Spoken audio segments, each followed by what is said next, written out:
Sanibonani bazalwane emakhaya. Siyabonga kuphinde sitholele ithuba lokuzokhuluma nani emakhaya. Siphinde sibonge kakhulu ngokuqhubeka kwenu niseseka kulokukhuluma. Manje nami ke ngithi namhlanje ake ngilethe enye ivideo futhi. Ngizokhuluma namhlanje nomuntu othi mina ngithandazile ekuphileni kwami. Mina ngimkhonzile uNkulunkulu. Ngimthandile uNkulunkulu Jehova ngakho konke. Ngamesaba futhi. Kukhona abantu abaphila emhlabeni bengahluphi umuntu, lokho siyakwazi sonke. Asisho ukuthi singcwele, asisho ukuthi asinasono. Lithi iBhayibheli othi akanasono uyayikhohlisa futhi umqambi manga. Sizalelwe esonweni kodwa siyakhuzeka endleleni. Mawulibela ukhula, siyakhuzeka ngezwi, siyakhuzeka ngemikhuleko, ukuhlangana nabantu, uyafunda ukuphila nabantu. Utholisakala ukuthi wena sowulo kuthiwa ukhethiwe.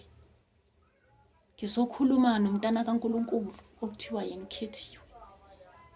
Siyazi masifunda izwi ukuthi uJehova waba nesizwe sakhe phakathi kwezizwe zonke ezazikhona, kodwa wakhetha isizwe wathi lesizwe singesakhe, isizwe saka-Israyeli.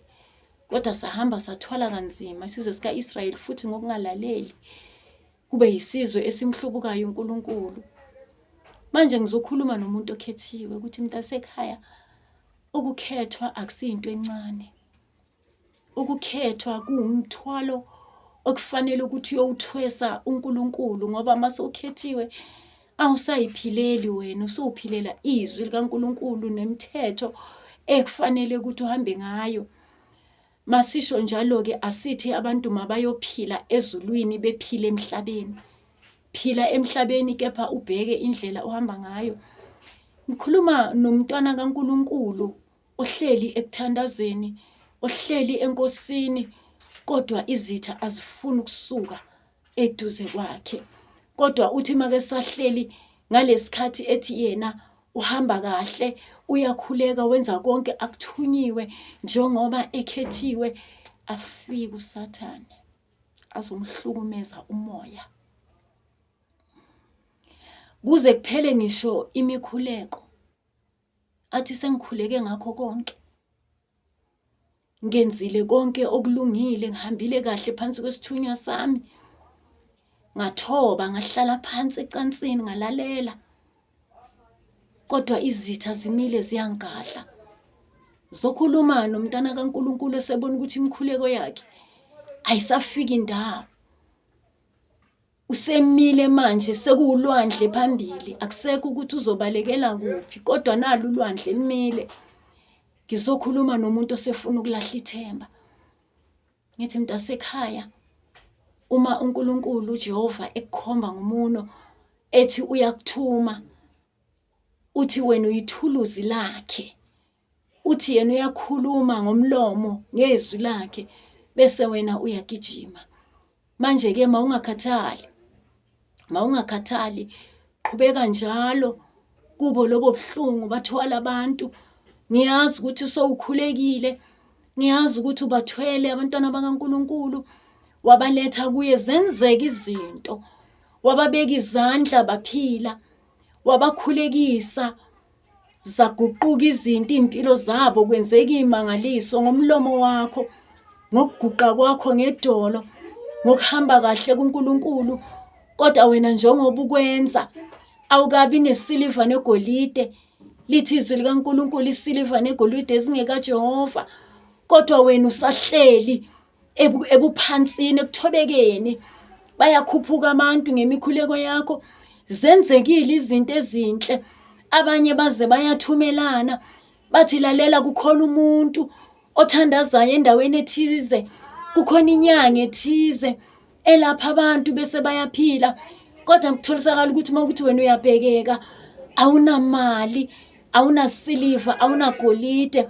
Kuvamisile ke mntasekhaya ukuthi kube njalo, ngoba wena ungowogcina ukuthi uJehova eze kuwe, ingani njengoba ekusebenzisa ubone ukuthi uma ezokunikeza isiliva akunikeze igolide, wena uzobe bese sowuyamyeka.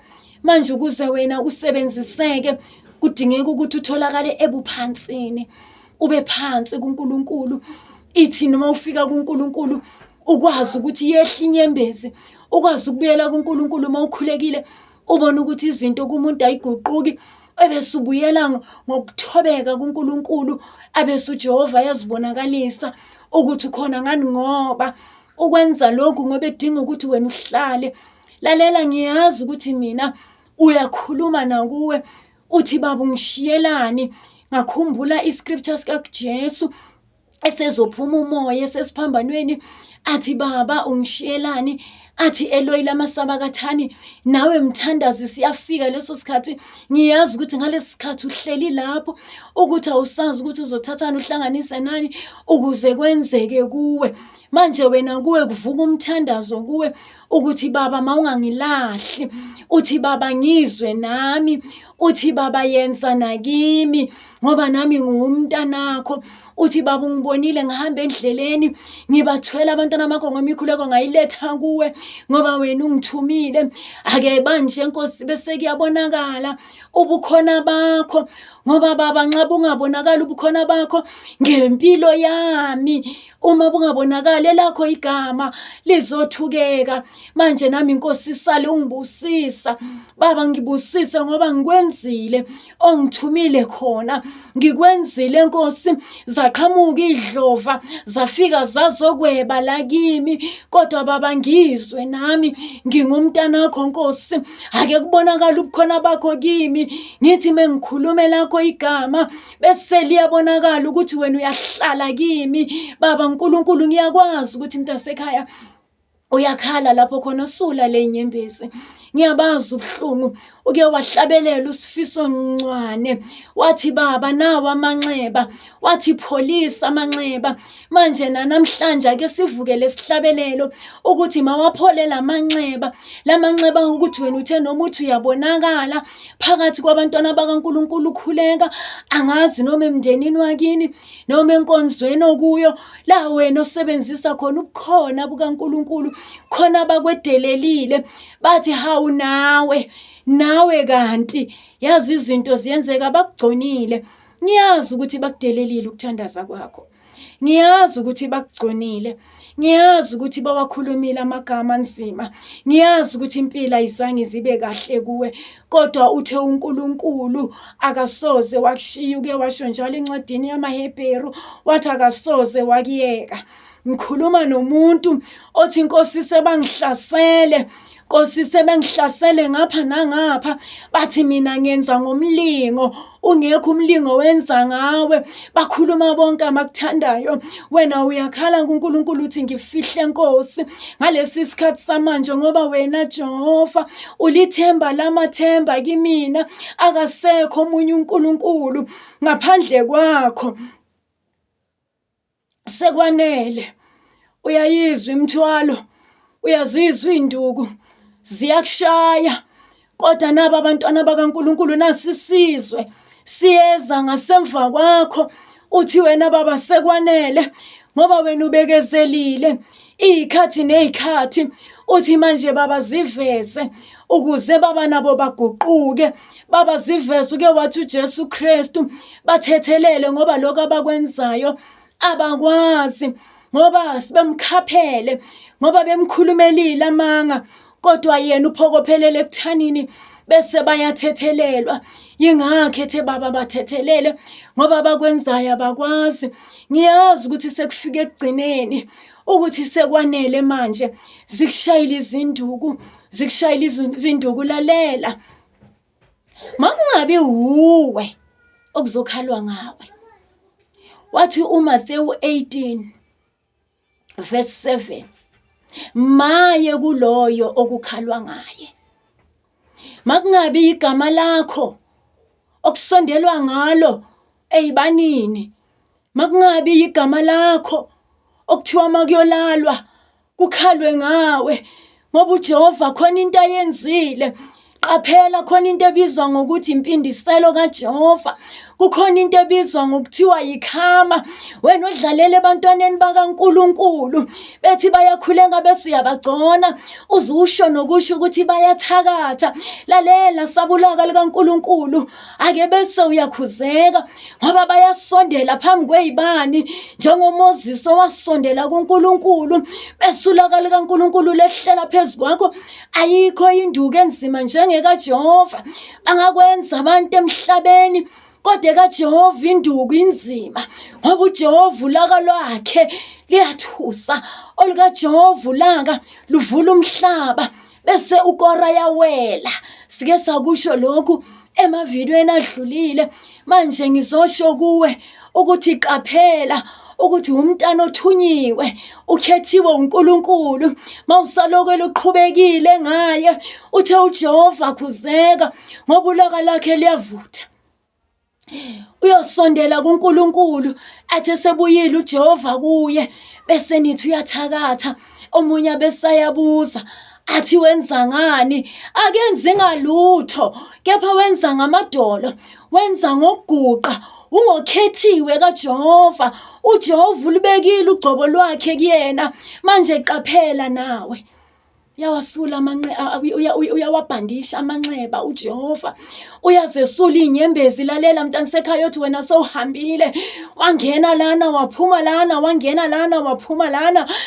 uNkulunkulu ukubhekile, kodwa ngelinye ilanga uzokuthatha akubeke endaweni ekufanele bese uyahlala kuyo. Lalela mntana sekhaya, mawungathukutheli kuze kweqe, kodwa khala kuNkulunkulu. Uthe encwadini yakaPeter wokuqala chapter 2 verse 21 uthi izithibeni bakhethiweyo bakhe, uthi nikhuleke nihlale kuye isikhathi singesakhe. Asikaze saba wrong isikhathi sikaNkulunkulu. Ngizokududuza mthandazi, ngizokududuza wena okhethiweyo kaNkulunkulu. Ngiyayazi indlela ohleli kuyo namhlanje, ngiyazi ukuthi uhleli kuleso sigodlo, kodwa induka zikapheli, kodwa izitha zikapheli zifuna ukukubona usuphelile uyinyama, usuphelile. Zifuna ukukubona usuphelile ungasekho, zifuna ukukuqeda, zifuna ukuqeda inyama yakho. Ngiyazi ukuthi ziyakuzingela, zifuna ukumosha umphefumulo wakho. Zifika ngalesikhathi wena usakhuleka. Lalela, zifika ngalesikhathi wena usemkhulekweni, ngalesikhathi wena usathi ngiyamdumisa uNkulunkulu. Ngalesi sikhathi mawuqeda ukuthi amen, abesayakokota uSathane emnyango. Abesayakokota athi ucabanga ukuthi wensani, sengifikile. Ngithi mina mawungayishiyi indawo yakho. Ngithi mina unyawo lakho kumele ngesheleli. Ke wathi uJehova unyawo lakho kumele ngesheleli. Hlala endaweni yakho, hlala kwiposition. uJehova uyasazi isikhathi nomzuzu lapha ezokunqobela khona. Uma ngabe wakwazi ukuthi uJesu Kristu esemshiye sesiphambanweni, kepha wamvusa ngosuku lesithathu, nakuyo ithemba lisasekhona. Qina, ubekezele.